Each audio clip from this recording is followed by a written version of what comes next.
Hello दोस्तों, मैं आपका दोस्त संजू। और आज हम दिल्ली का जो दिल कहा जाता है कनॉट प्लेस, और कनॉट प्लेस के पास जो है एक बंगला साहिब गुरुद्वारा है, और गुरुद्वारे के पास में एक शेल्टर होम है। आज हम उस शेल्टर होम में आए हैं और आज हम बातें करेंगे अपनी बहन से। और अपनी बहन का नाम क्या नाम बहन मेरा आपका? नाम पूजा है। पूजा बहन से, पूजा बहन के जीवन के बारे में, इनकी स्टोरी हम जानना चाहेंगे। और ये आज अपनी दिल की स्टोरी जो है, इनकी लाइफ की जो स्टोरी है वो हमें बताएंगे, बयान करेंगे।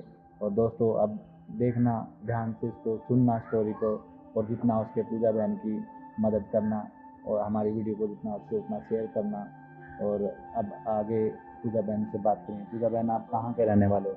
मैं बेसिकली यूपी से रहने वाली हूँ। यूपी से?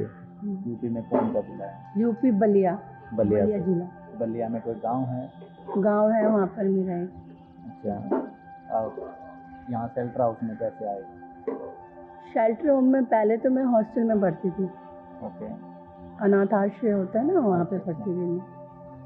तो वहाँ पर मैं मुझे मेरे फादर ने 3 साल की उम्र से डाल दिया था मुझे। ओके। उसके बाद जब वहाँ पे प्रोसेस होता है कि जैसे 18 साल के बाद निकाल देते हैं, तो मेरे को मेरे फादर ने, जब मैं अराउंड 16 ईयर्स की थी, तब मेरे फादर ने मुझे वापस हॉस्टल से घर लेके गए। घर लेने के बाद मुझे वहाँ पे पता लगा कि मेरी स्टेप मॉम है। मेरी स्टेप मॉम है, उनसे उनके बच्चे भी हो गए। अच्छा। तो वहाँ पे मुझे सिर्फ 1 हफ्ता तक रखा। आपकी जो मदर थी, जो जिसके आप वो मेरे फादर ने दूसरी शादी करी थी, और जो मेरी स्टेप मॉम है, शादी कर ली थी उन्होंने दूसरी, तो उनसे बच्चे थे। तो मैं गांव में जाती थी, तो गांव में मुझे लेके गए थे हॉस्टल से। तो मेरे को वहाँ पे उन्होंने बहुत ज़्यादा मारपीट करी थी, पापा ने मारपीट क्यों करी? पापा ने मारपीट यूँ करी, वैसे जो स्टेप मॉम है वो बोलती थी कि तुम्हारी इतनी बड़ी लड़की है। एक्चुअली मेरे फादर ने बता नहीं रखा था उनको कि मेरी एक लड़की भी है दिल्ली में, जिसे मैं 3 साल की छोटे से हॉस्टल में छोड़कर आया। पापा बेसिकली क्या करते थे? पापा चाय की दुकान लगाते थे हॉस्टल के बाद वहीं यूपी में? ओके। और भाई वगैरह कितना है? मेरा एक भाई था मेरे से बड़ा, वो तो गुम हो गया। अच्छा। उसके बाद ही मेरे फादर ने मुझे हॉस्टल में डाला था। तो भाई के गुम होने के बाद हॉस्टल में डाल दिया था। उसके बाद 16 ईयर्स की हुई थी मैं, तो मुझे हॉस्टल से निकाल लिया। हॉस्टल से निकालने के बाद वो घर लेके गए मुझे। तो मैं शुरू से दिल्ली में पली बड़ी हूँ। मैंने गाँव देखा नहीं था, तो एडजस्ट करने में मुझे थोड़ा टाइम लग रहा था। तो आपस में मम्मी पापा की क्या बात हुई, क्या बात नहीं, वो दिल्ली लेकर आकर मुझे छोड़ के भाग गए थे। कहाँ पे छोड़ के भाग गया? नोएडा में। हाँ। नोएडा में फिर वहाँ पे कैसे? नोएडा में मैं ट्रेन से पापा के साथ थकी हुई आई थी। तो मैंने पापा को बोला, पापा हम ना रेंट रूम देख लेते हैं। तो मैं ना तुम भी छोटा मोटा काम कर लेना, मैं भी काम कर लूँगी छोटा मोटा। उससे हम रेंट रूम वगैरह सब सारा। नोएडा में एग्जैक्ट कौन सी जगह पे छोड़ा? परी चौक। हाँ जी। तो बहुत दूर है परी चौक तो। हाँ, वहाँ पे नोएडा पड़ जाता है। तो वहाँ पे हम कमरा, क्योंकि वहाँ पे बेसिकली छोटा सस्ता रूम मिल जाता है। तो इसलिए उन्होंने मुझे बोला था कि वो जानते थे पहले ही, तो उन्होंने बोला कि चलो नोएडा में हम रूम देख लेते, क्योंकि यहाँ पे दिल्ली में बहुत ही ज़्यादा महंगा मिलता है। पूजा बहन, जब आपको ग्रेटर नोएडा परी चौक पे आपके पापा ने अकेला छोड़ा, तो उस टाइम पे रात का टाइम था, दिन का टाइम था? दिन का, ऑलमोस्ट रात हो चुकी थी, 6 बज रहे होंगे। हम पार्क में इंतजार, मैंने पापा को बोला कि मैं ना रेंट रूम देख कर आ रही हूँ, आप इधर इंतजार करें। आपकी एज क्या थी उस टाइम पे? तो मेरे 16 साल की उम्र थी। 16 साल की। तो पापा जब आप आए, रूम देख के आए, और पापा उस जगह पे जहाँ पे आपको नहीं थे मेरे पापा, नहीं मिले, तो आपको कैसा? तो मैंने क्या करा, क्या सोचा? जहाँ पे मैंने रूम देखा था, वहाँ पे मैंने पहले ही पेमेंट कर दी थी। पापा ने जो मुझे पैसे दिए थे उसका मैंने पहले ही पेमेंट कर दी थी। तो मैं उस वाले रूम में रही मैं। फिर जब मैं उस रूम में रही, तो वो जो वहाँ का लैंडलॉर्ड है, वो कहने लगा मुझे कि तुम तो बोल रही थी तुम्हारे साथ तुम्हारे फादर भी है, वो कहाँ पर है? तो मैं उन्हें क्या बताऊँ कि वो मुझे छोड़ के भाग गए। हाँ, उसके बाद मैं 1 हफ्ता तक रूम में रही हूँ। 1 हफ्ते में मेरे जो वहाँ का लैंडलॉर्ड था, जिसका वाइफ थी, जो उसका हस्बैंड था, उसने मेरा इतना जीना हराम करा वहाँ पे अकेली देख के। हाँ, टूटी हुई खिड़की थी, वहाँ से झाँकता था, कपड़े चेंज करती थी, कुछ भी करती थी, छेड़ता था, क्योंकि डर के मारे मैं अंदर ही रहती थी। खाना वाना भी नहीं खाया था मैंने 1 हफ्ता तक। फिर वहाँ से निकलने के बाद मतलब वहीं पे रहने के बाद मुझे मतलब बहुत एक छेड़छाड़ी भी करी थी मेरे से, तो मैंने जाके उसके मतलब उसका गिरवान पकड़ लिया था।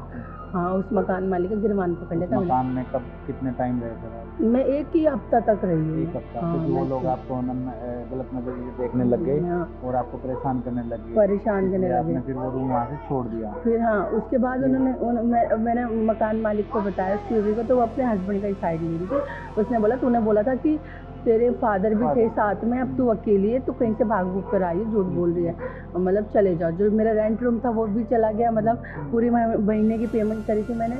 फिर उसके बाद 1 हफ्ता तक मैं रोड पे भटकती रही थी, कंबल ओढ़ ओढ़ के सोती थी मैं डर के मारे। एक हफ्ता मतलब उस उम्र में, और आप रोड हाँ, पे ही कहाँ आपको डर नहीं लगता था? तो मुझे डर लगता था, मैं कंबल ओढ़ ओढ़ के सोती थी कि ये ना सोचे कोई कि औरत सो रही है, आदमी सो रहा है। अच्छा, दिन में भी कंबल ओढ़ के? हाँ, ऐसे ही अपने कंबल आप को ओढ़ के, छिपा के भरी रखते थे? गर्मी थी। अपने आप को छिपा के रखते थे हाँ, ताकि छुपा, कोई मुझे हाँ, ना कि देखे, कोई वो ना लड़की करे। समझ के मुझे हाँ, गलत नजरिए से ना हाँ, देखे। ना हाँ, देखे, इसीलिए। उसके बाद फिर उन्होंने क्या करा मेरे को, मतलब मैं गाँव-वाँव के बारे में जानती नहीं थी ज़्यादा, क्योंकि मैं बचपन से ही हॉस्टल में रही हूँ, इसलिए घर-वर के बारे में भी ज़्यादा पता नहीं था। वो इतने सालों में तब आए थे मुझे लेने के लिए, इसलिए मुझे घर-बार के बारे में कुछ नहीं पता था। तो मैं रोड पे ऐसे ही भटक रही थी, तो एक सरदार था, उसने मुझे बोला था कि मैं तुम्हें अपने घर लेके चलता हूँ। तो मैं विश्वास करना, जाहिर सी बात है, जब अपने फादर ऐसे करके जाए तो किसी पे क्या विश्वास करेगा वो। तो उसने मुझे बोला कि मैं तुम्हें अपने घर ले जाता हूँ, हमारे बेटियाँ भी हैं, बच्चे भी हैं, और मतलब सॉरी, हमारी वाइफ भी है, तुम रह लेना उनके साथ। तो मैंने उन्हें मना कर दिया, मैंने नहीं। तो उन्होंने ना क्या करा, मुझे बंगला साहिब लाके छोड़ दिया। उन्होंने वहाँ पर ही चौक से मुझे ऑटो में बंगला साहिब में लेकर आए थे। उन्होंने बोलते यहाँ पे चले जाओ गुरुद्वारे में। लेकिन गुरुद्वारे में उन्होंने कुछ अच्छा ही सोचा कि चलो ठीक है, यहाँ से अच्छा है, रोड पे जिंदगी गुजारने से अच्छा कि बंगला साहिब जाएंगे। बंगला साहिब यहाँ पास में पड़ता है। हाँ, तो फिर जब मैं बंगला साहिब से जब मैं इधर आई, तो फिर बंगला साहिब वालों ने बोला कि यहाँ पे एक शेल्टर होम बना हुआ है, आप वहाँ पे जाके स्टे कर सकते हो, वहाँ पे स्टडी कर सकते हो, वहाँ पे सब कुछ कर सकते हो। ये कितने दिन पहले की बात है? ये हो गए मुझे मैक्सिमम 5-6 साल पहले। 5-6 साल पहले। आपने स्टडी कहाँ तक की है? अभी मैं जब मेरे फादर मुझे लेके गए थे तब मैं 11th में पढ़ रही।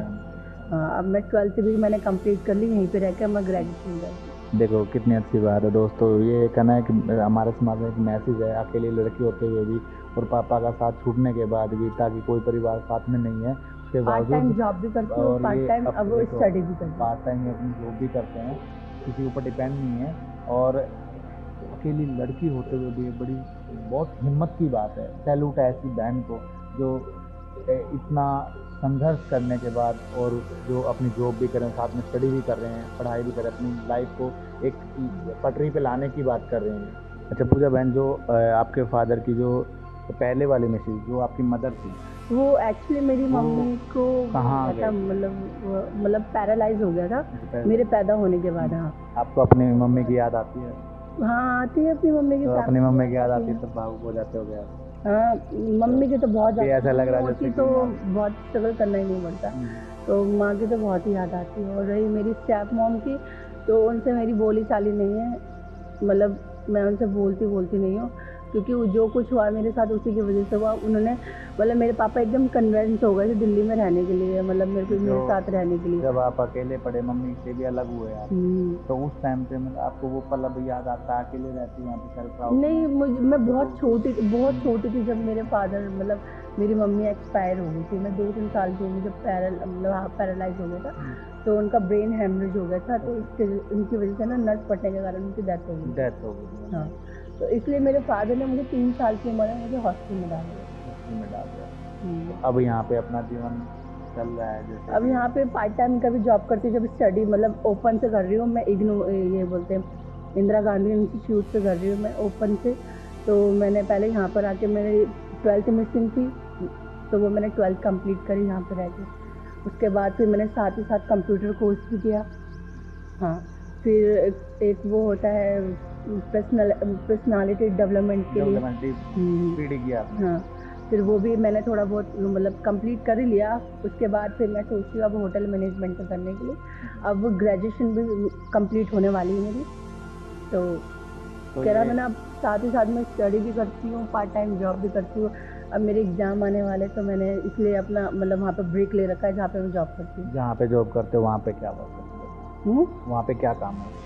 वो रेस्टोरेंट में काम है। रेस्टोरेंट में। हाँ। क्या सैलरी मिल जाती है? वहाँ पे मुझे अराउंड 40,000 मिली। 40,000 मिल जाती है। तो आप अपना कोर्सेज वगैरह सारे गुजारा, अच्छे से हाँ, कर अपने सकते हो। पेमेंट वगैरह खुद करती हूँ। पेमेंट वगैरह हाँ, खुद करती हूँ और खुद ही स्टडी करती हूँ, खुद ही दोस्तों करती देखो हूँ। पूजा बहन की आज स्टोरी हमने सुनी और बड़ी भावुक करने वाली बात है कि एक अकेली लड़की में इतनी हिम्मत और वो इतना कुछ होने के बावजूद भी अपने पैरों पे खड़ी और आगे चलने की हिम्मत कर रही है और ये पार्ट टाइम जॉब भी कर रहे हैं और अपनी स्टडी भी साथ में कर रहे हैं, अपनी पढ़ाई भी कर रहे हैं। अब इनका मन है, इन्होंने पहले पीडीबी किया है, इन्होंने पहले एक आपने और कोर्स करना है, कंप्यूटर कोर्स भी बताया इन्होंने किया है। होटल अभी इनका जो दिल है ना, अब इनका जो मन है वो है होटल मैनेजमेंट कोर्स करने का।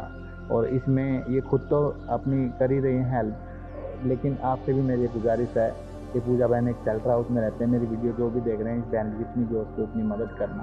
पूजा बहन जैसे आप यहाँ शेल्टर हाउस में रहते हो काफ़ी दिन से, तो यहाँ पे और घर में बहुत दिन रात का अंतर होता है। यहाँ पे आपको बहुत सारी चीज़ों का डिफरेंस है। यहाँ पे आपको कोई तकलीफ तो नहीं होती? नहीं, जब यहाँ पर आई थी, जब मैं स्टार्टिंग में, तो पूरा माहौल ऐसा था स्मैक्यू वाला, जो नशा वशा करते हैं, सब इन चीज़ों का बहुत बुरा हाल था। ना वॉशरूम था, ना पानी की सुविधा थी, ना कुछ। इवन मैं नई नई आई थी तो जॉब, मतलब मेरे इसकी वजह से कोई जॉब भी नहीं देता था क्योंकि क्वालिफिकेशन इतनी नहीं थी मेरे पास। तो जो अपनी पर्सनली चीज़ें होती खरीदने के लिए वो भी नहीं हुआ करती थी उस समय।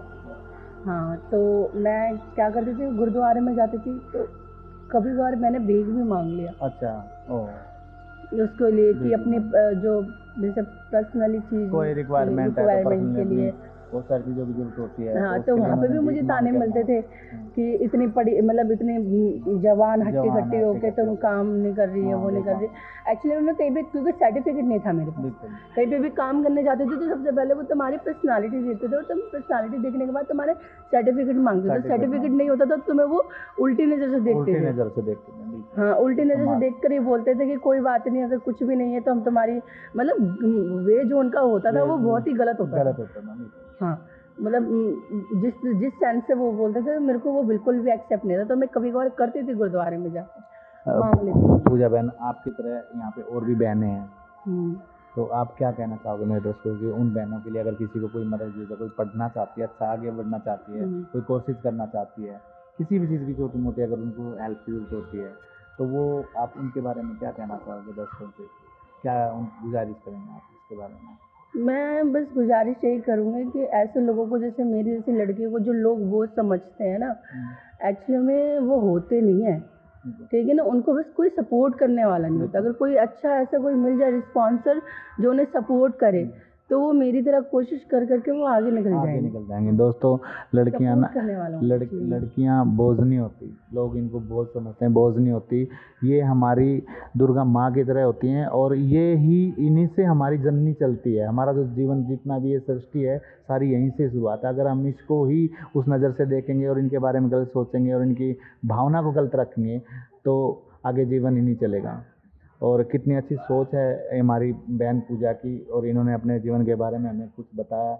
और आप इस चीज़ को ध्यान में रखते हुए ना जितना उसके वीडियो को शेयर करना, और पूजा बहन का एड्रेस अगर आप हम आपको नीचे डाल देंगे, आप डायरेक्ट इनके आके मदद करना जो भी हो सके। ये HM का कोर्स करना चाहती हैं और ये आगे बढ़ना चाहती हैं। प्लीज़ आप आपकी एक छोटी सी मदद इनको आप अपने मुकाम तक पहुँचा सकती है। थैंक यू दोस्तों।